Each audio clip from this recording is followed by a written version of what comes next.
I work for the local public radio station, and I have the daily call-in talk show. And the other day, I had an emergency. My guest canceled me at the last minute, and I said, "Oh, I need somebody. We're going on the air in 2 hours. What are we going to do?" And I told my producer, "Get that Eclipse lady back on. Let's get her back on." So we had Angela Speck on a few weeks ago, and she was fantastic on the air. And she had told me if we ever need anybody that she can come back on. And I said, well, the Eclipse is still coming. Let's talk to her. And she brought along a friend, Rick here, and we had them both on the air. And we had a great program, a lot of calls, a lot of engagement, a lot of good information.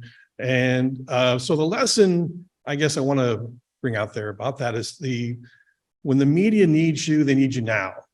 And that sometimes they can't predict what they're going to be doing from one day to the next. And unfortunately, they're going to rely on you to have the flexibility to help them out.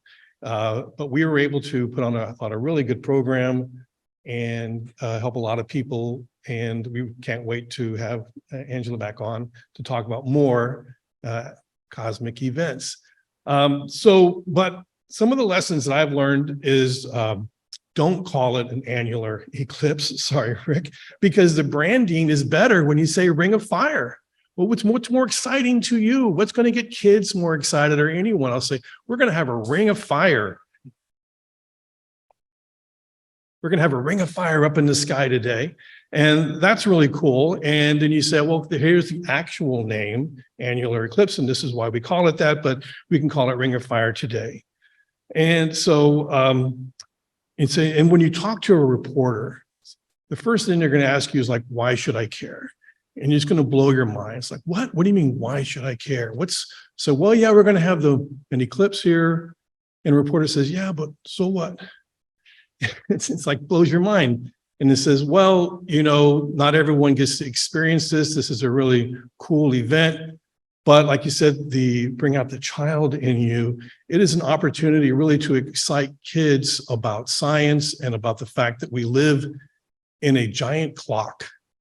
And all these pieces are moving all the time. And we don't always really understand what's going on or experience it. But when you see these two pieces kind of moving together up in the sky and you feel it, suddenly it comes into focus how we're in a really beautiful instrument.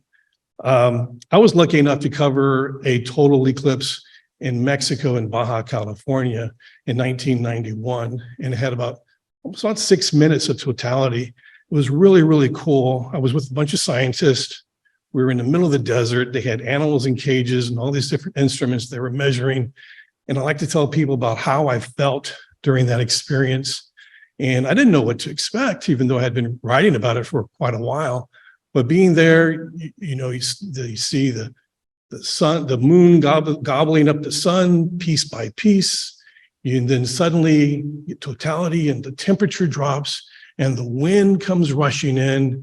And you look all around you, 360 degrees. You see sort of a sunrise, sunset phenomenon all around you. You saw the wiggly shadows on the ground, and everyone is like running around taking measurements, and you look up in the sky and it looks like someone punched a hole in the middle of the sky, and it's beautiful and it's amazing, and it does something to you. It changes you.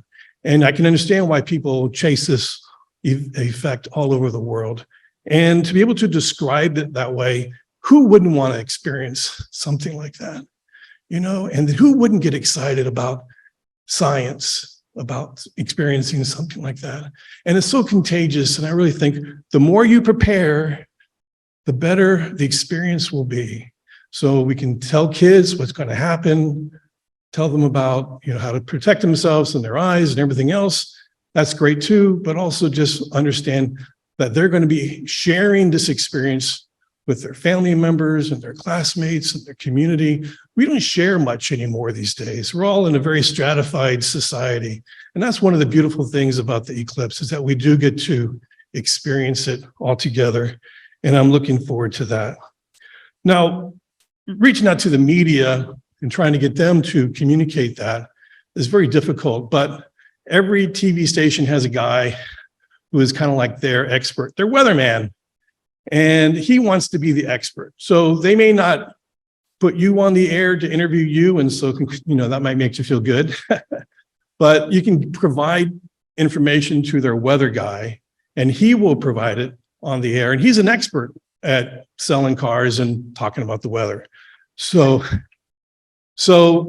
if you can funnel him information, or him or her, and they'll do a great job, and they'll love doing it because they have to fill a lot of time on the air. So I would definitely recommend that you set up some sort of connectivity, some relationship with your local weather guy, and have that work out for you. And so I just encourage everyone. Another misinformation that we're having in Texas right now about the eclipse is that it's going to do something to our grid. I don't know if you've seen these stories in the newspapers. They interview people from ERCOT and the energy, but they don't interview any experts on eclipses about what's going to happen. So the reporting is that our janky grid is somehow going to be impacted by the eclipse because we have solar power in Texas.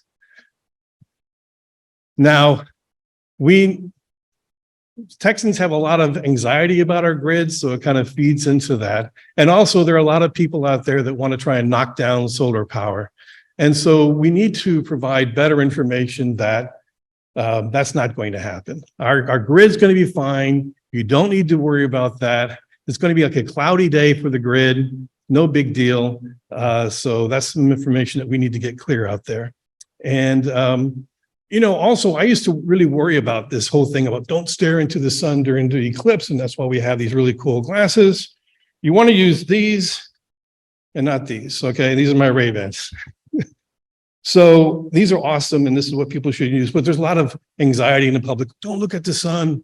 Yeah, you don't look, but you know, when we do research, I believe when they follow up with eye doctors, how many people actually damaged their eyes during the last eclipse, it's like 0.